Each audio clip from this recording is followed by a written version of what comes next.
حلقه النهارده حابب ان انا اتكلم فيها معاكم عن افكت ب 3 جنيه ما بياخدش منك مجهود اكتر من 3 ثواني عشان يطبق، ولكن في قوه رهيبه جدا جدا جدا في الافكت ده. الافكت ده هو اللي انتوا قاعدين بتشوفوه دلوقتي معايا، وهو الجامب كات.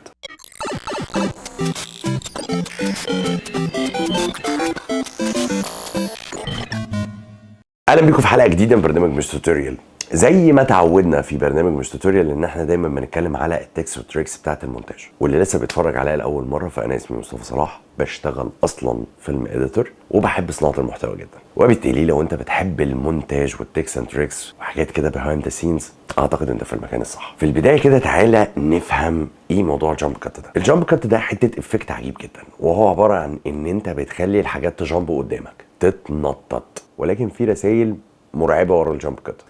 اولا الجامب كات ده ممكن يحسسك ان الوقت عدى.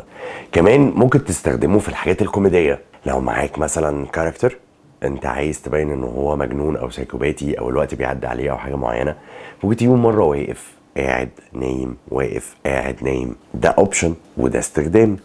الاستخدام الثالث مثلا على سبيل المثال في صناعه المحتوى، التكنيك اللي انا بطبقه في الحلقات بتاعتي. على فكره يا جماعه اللي عايز يتعلم مونتاج صناعه المحتوى بيبقى عامل ازاي، عندي سلسله كامله في البلاي ليست.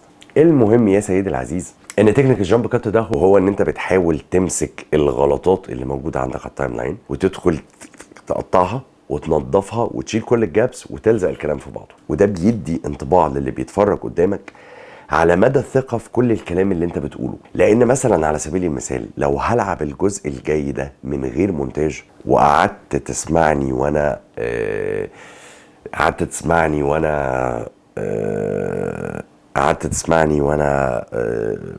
انا خسرتك وخسرت ان انت مركز معايا. انما لو هنعيد تاني نفس الجزء وقعدت تسمعني، فالاحلى دايما ان احنا بنشيل كل الغلطات اللي موجوده وبنحاول نستخدم تكنيك الجامب كات، وده اللي شغال بيه معظم صناع المحتوى.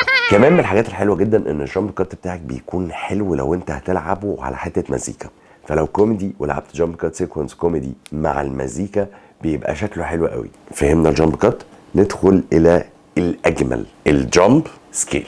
بص بصراحة التكنيك ده هو الأحلى والأطعم بالنسبة لي، بس هو مش بيحصل على نطاق السينما، هو بيحصل أكتر على نطاق السوشيال ميديا، تحديدا الكونتنت اللي بتعمل. كل الكونتنت اللي أنا بعمله على الانستجرام بيبقى دايما فيه جامب سكيل. الجامب سكيل ده يا سيدي إن أنا بعمل بوش زوم على الكات اللي بعده. مثال يعني لو ده التايم لاين بتاعي فأنا باجي هنا بعمل كات كومنت سي، وباجي هنا عند الحته اللي بعدها اللي انا عايزها بعمل كات كومنت سي. ادي الجملتين دول هما الجملتين اللي صح. باجي عند الجمله الثانيه واروح جاي رايح للافكت كنترول ومديها بس 120 او 115 زياده، تمام؟ فلما تيجي تلعبها بلاي باك تلاقيها بقت طالعه عندك بالمنظر ده، عملت جامب سكيل. الجامب سكيل ده بقى بيكون ممتع قوي في الكونتنت اللي انت بتفيس بيه الكاميرا، لان طبعا بيبقى الموضوع سخيف فبيبقى انا اي هاف تو فيس ذا كاميرا، لازم اطلع طول الوقت بتكلم على الكاميرا طول الوقت بتكلم على الكاميرا، مفيش بي رولز، مفيش حاجات عارف اعملها. فدايما الجامب سكيل مع كل جمله انت بتقولها بيكون الموضوع ألذ بكتير. اذا الجامب كات والجامب سكيل يو كان دو ماجيك. يا رب تكون كده كانت حلقه سريعه عن افكتين بربع جنيه. لو عجبكم نوع الحلقات دي اللي هتكلم فيها على تكس اند تريكس كده بسيطه وسريعه، اكتبوا لي في الكومنتات وازود لكم اكتر منها بكتير. ما تنسوش تعملوا لايك وتعملوا سبسكرايب، واشوفكم في حلقه جديده من برنامج مش توتوريال.